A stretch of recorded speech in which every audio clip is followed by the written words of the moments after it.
Well, welcome fans to Suncoast Pro Wrestling in its latest incarnation. If you're seeing this, you probably remember it from, a long time ago. Let me first introduce my guest, actually my co-host or whatever you want to call this is, going back 36, he's Glenn, maybe 37. Yeah, Where's here? Glenn, full force, chubby MC. all of the above. Is here today. I don't know. Maybe someday you'll give us your full name, but we're good with that. So don't Yeah, confuse people too much. Make yeah, I sure. still owe people money. I made the mistake of using my real name in pro wrestling and pro wrestling promotion. Actually, even worse for pro wrestling promotion because you want to be able to get out of town and nobody know your name when you're the promoter. And then on radio too. And for those of you that maybe are just catching this, well, Suncoast Pro Wrestling ran basically 19 late 1988 probably to 1991. We might have gotten one recording in on 92. We actually have a special final recording of Suncoast Pro Wrestling with all the greats that has been in the can and never been seen by anyone except for me on the DVD that has been in my closet waiting for a special occasion. And this could be the seed that causes the tree of that video to bloom, to mix my metaphors and similes like crazy. But Glenn, uh, before that, we knew each other from Malenko's school, and not Dean Malenko, Boris Malenko. And so here, how you think get involved with that? And basically, I wrestled AAU when I got out of high school, and so I was doing some wrestling, and I was approached. Uh, I don't even remember the guy's name, but I've seen him he's one of the Milkies. Mulkeys? Yeah, and He's the Milky Mulky.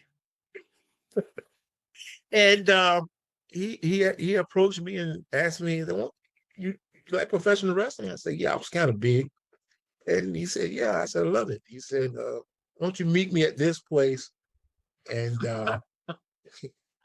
we met up, and the rest is history. It was a industrial place in Bradenton, Florida. And I think it was ran by one of the guys that was owning Gold's Gym. Yes. Okay. Yes. Because that's how basically I got started too, although I didn't have your background or anything, but I worked out at the Gold's Gym in Bradenton, and the gentleman there, Don, forget his Yeah, name. just name. Yeah, and he was going up to Malenko's, and I think Randy Gilmore was going up to Malenko's, and maybe even a couple other people there, or at least talked about wanting to do it. Who? Booger. Oh, yes. Yeah, we'll come back to Tom Sawyer. The dignity of that name for the time being. And they had gotten that industrial area. It had a low ceiling, right? Right. So you couldn't do backdrops. Right. Uh, and also a little bit of background for people listening. This is way before anybody ever thought of busting people through tables on the outside the ring or barbed wire matches or all the stuff that you see today that people think is pro wrestling. So uh anyway, I'll get to the point because we got clips we want to show and do some watch alongs, and maybe we'll eventually get through. I do have pretty much every episode of Suncoast Pro Wrestling over the 3 years in a really good recorded format, although people may doubt that when they see some of these initial recordings here. But anyway, so they said, well, we're looking at it. I think it was $40 either a month or a week. I don't think it would have been a week because we're talking 1988 money. Right. But anyway, and it wasn't Boris Malenko, the great Malenko, which people and you grew up in Florida, right? Yes, yes, of course. I'm a native Florida, and Yeah. the great Malenko's name was known, even if it was a little bit before my time of being able to go to the matches. And but it was Dean Malenko, and I didn't know who Dean Malenko was because at that time he was mainly going to Japan and all. But anyway, there were about 10 or 12 of us that started, and everybody got hurt. Everybody kept going or dropped out or whatever it was. And Tom Sawyer and I were the last two guys there. And we kept going and going. And I was 31 years old, which was way too old to be starting this. But I thought I was going to do one match, say I had done it, and get out. And the next thing I know, 3 years later, I'm doing these television shows, and it spawned a whole bunch out of that. Maybe in the future. Yeah. But anyway, just to get to the point. So back then, I was in good shape. I'm actually, for my age, I'm in pretty good shape now, I like to think. But I was really in good shape back then, and I weighed about 162, 163. Yeah, I was 5'11" then. I'm probably 5'10" now because you know how you shrink. Everything shrinks, and Yep. uh, and Tom Sawyer was about the same size as me. We'll get to some of that stuff. If we get all this video out, we're gonna this may be the start of something somewhat bigger than this one time shot. But anyway, so everything came in, big guys there, and it was all said and done. And then we'd gone on to do this, and one of the guys came up to me, big old guy, Kenny was his name, in the gym. And he goes, "You know, we thought you'd be the first guy to drop out." I was like, "Thanks for that vote of confidence." I'm having pressure. All right. Well, They had bets on you, Henry. okay. Let me get some. Our first clip up here will be very. It's almost like the origin of Full Force. You'd already done matches, but not televised matches. Instead, Pro Wrestling was having its first taping at the Manatee Civic Center, which has a different name now, in the same location on the Manatee River. Dean Malenko was technically the host, and I was the co-host. And Dean Malenko had a lot of experience wrestling, had experience doing good promos. This was his first time, I think, as being a host, as far as I know. Let me see if I can share it. Now, I also have to warn the people that this is 1988 television. It's not widescreen. So you're going to see a lot of black border on the screen here. Let me see if I can share this with us right now, and we will watch it together. I think I had a little bit more hair back then. You had a lot more of everything back then. Along with me today, my co-host, Mr. Henry Reyes. Let's go to Henry right now. Their sponsors for tonight's action. Our sponsors tonight are the Time Machine, Gold's Gym, Video Disc and Tape, and Anchor Air. Okay, I got to take a second here. Video disc and tape. We're going to do a history lesson for the kids. 1988, probably video VCR, video recorders, video cassette recorders were something that I first saw probably 1978 or 79. And that was what you would remember as the boxes that you'd put by your TV. You'd run the cables into the TV, and you had cassettes that you could record off the TV signal, or you could play movies and stuff. And it was like, I think some of those first video VCRs were, and now again, 1988 money, $500 to $1,000. And so video disc, there was like, with video cassette recorders, there was Beta Max tapes and VHS tapes that took them over. I didn't know we were going to be doing a history lesson tonight, but the Betamax was better quality, but it only could record 2 hours, and the VHS were poor quality, but you could record 6 hours. So and tapes weren't cheap in that by that standard either, and so people just went to that. But before that became a thing, video discs, which were like the size of a LP, I think I'm talking about, doesn't exist anymore. Now you see the vinyl records that are collector's items, or you don't really play them You download the music and you're going to stream it, but you have the collectible LPs. They're about that size, but they had special video disc machines that, again, 1988 money, they were only like $129 or something like that, which actually translates to about $350 today. And you'd put the video cassette in, like I was going to say like a DVD or a CD, but nobody was over there. Anyway, they were a thing. And they were in the shopping center where I had the Time Machine comic book store, which was really how I was making a living at that time, such as it was. Okay, enough history. We'll keep going here. I don't know. Boy.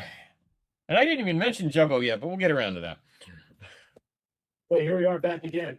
Look at that guy. This guy standing next to me is one big dude. Look at that hair. Of course, we're talking about a guy who's going to take Suncoast Wrestling by surprise.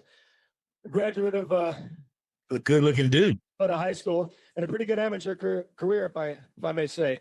And you decided to turn pro, and it's something I think you took a lot of time and effort into, and here you are. What do you foresee in your future, and as foresee as a future as far as Suncoast Professional Wrestling? Well, Dean, I come Suncoast for one thing only. That's to wrestle. I had a dream, and I just took one step into that dream, became a wrestler. I'll tell you, wrestling is what you want. This is the space you turn into, and Suncoast Wrestling is what you want to look at when you think wrestling. Your opponent this evening, Jumbo Baretta. We're talking about another big guy, somebody over 300 pounds. He's got a reputation about himself. Before we get to Jumbo, I don't think anybody thinks, when they think about pro wrestling, they think Suncoast Pro Wrestling. But it was a good thought, Dean. By the way, let's say, we should have said this early. Jumbo Baretta, this is dedicated to him. He's going to be on almost every one of these clips except the one that just has you in it, but it leads into the clip with him. Jumbo right now is got a few health issues going on. I don't think he's going to tap out. I don't think he's going to get his shoulders pinned, but we're sort of making this, and we're going to make sure he sees it. He's going to get the first preview of this as best as we can do. And I'm going to... Wishing you the best, Jumbo. That's right. And I think everybody that has ever watched Suncoast Pro Wrestling or comes across it now will be joining us and wishing him the best. And we'll give you updates as time goes by on the Facebook page, too. There is a Suncoast Pro Wrestling Facebook page. You can find stuff there, and we'll update there once we get through this, whatever it is we're trying today. Okay, let's hear what... Yeah, and I also got to say, that's a nice color scheme you got there, Glenn. And boy, you were red and black. Look at all that black hair. Yes. All right. It's white now, so Yeah, and Dean less of it. Dean is right in his prime right there. I think he's still with AEW as a coach or producer, last I heard. And also, Twisted Wrestling Alliance. I'm not going to tell people how to do it. They can know how to Google or Chat GPT Twisted Wrestling Alliance. I think Joe Malenko and Steve Kern are going to be doing an event there, not a match, but an interview, a live interview. So just plug that, and it's down in Northport. Check it out, Twisted Wrestling Alliance. But turn back the clock 36 years here to hear what else Glenn has to say. He can wrestle. He's got a little bit more experience.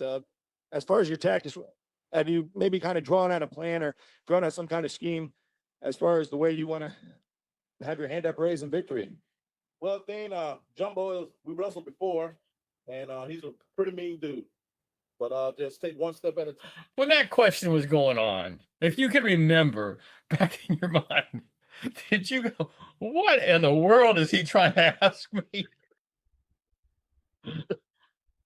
And you have to say that, this is the first TV too, so I'm trying to be ahead of what's being asked, and then I'm like, okay, but it came. That's the way it came out.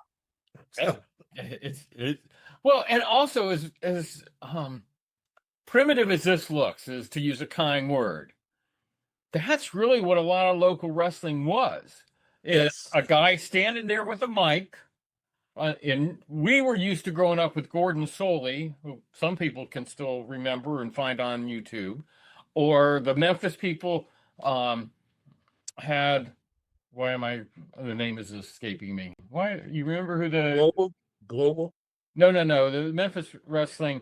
Mid. I apologize as his memory now, but basically that was it. This particular layout with a curtain, a stand-up mic, and one stand-up mic, hand mic back and forth is how they did. It wasn't pyro, drones going around the 20,000 people in the arena.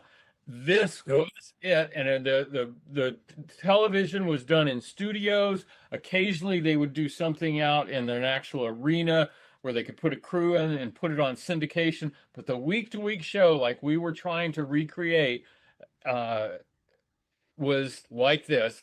All right, we're really going down the memory hole here, but here we go. Time and just take amazing time.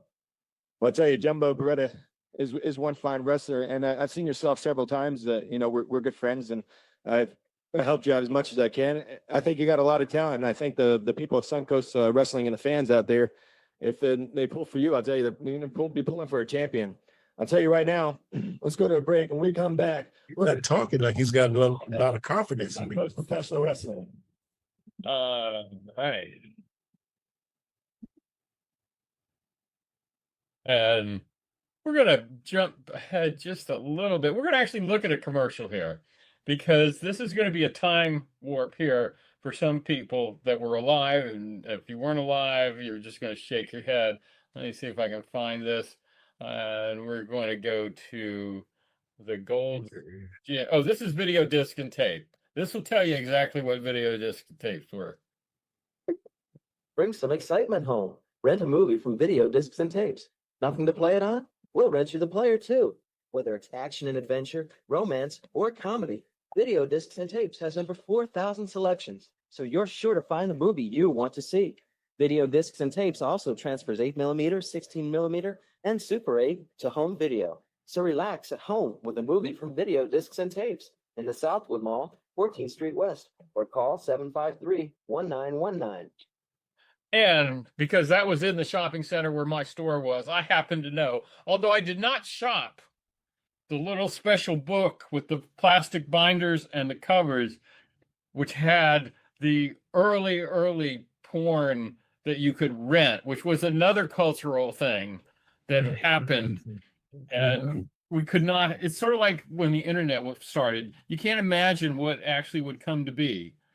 And we'll revisit that in another. But this put that disclaimer out there, Henry. Yeah. Yeah. I was told by some of the other wrestlers about it. Okay. Well, I knew not to shop in my own backyard for things like that. I'll tell you, I'm not going to mention her name, but there was another store just a block down, Peace Chief. I think it was called Peace Chief. Sound Center or something like that had a lot of records. They were, I think it was that. Yeah. And anyway, they had those kind of tapes too. And I'm there just shopping tapes, regular old tapes, mainstream tapes. And I saw one of the county commissioners, a female county commissioner, returning her adult videos there. And she did not know me. I recognized her, of course. And entertainment. Yeah, that's entertainment. This is entertainment. This is what Gold's Gym is. And they will say they're actually co-ed. So there was a time you'd go in a gym and there wouldn't be men and women in this at the same time. But this is very progressive and forward-looking in 1988. Gold's Gym has spent years building incredible bodies that look good, bodies that feel good. Dress. Gold's Gym has been in business longer than any other gym in Bradenton. With a sauna, machines, free weights, Gold's Gym has everything you need for a complete workout. Punch. When was the last time you went to a gym with a carpet? Collect all that sweat. Yes. Let's play. What's going on?